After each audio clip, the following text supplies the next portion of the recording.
Кыргызстан учак менен жүк ташуу багытында географиялык жактан өтө ыңгайлуу жерде жайгашкан. Ошондуктан ЭАЭПке кирүү менен жүк ташып жакшы киреше тапса болот. Болгондо да жылына 100 миңдеген тонналык жүктөрдү кабыл алууга чамасы жетет.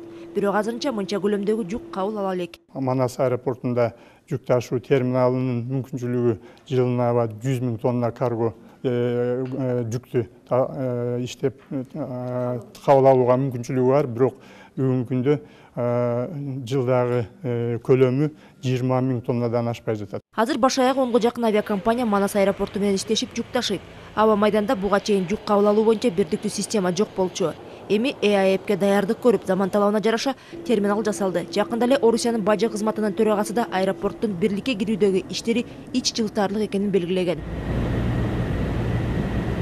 Россия Федерациянын транспорт жардамы менен бүгүнкү күндө биз аэропорт Ош менен аэропорт Манасты фактически уже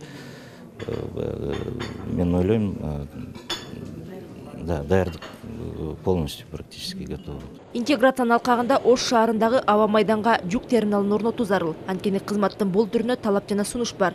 Эгер учактарга авиа керосин арзан коюлуп, тейлөөнүн сапаты жакшырса, көп авиакомпаниялар жүк ташууга кызыктар болорун адистер айтууда. Гүлнара Касымбекова, Азамат Кадыр Токтоев, Коомдук биринчи канал.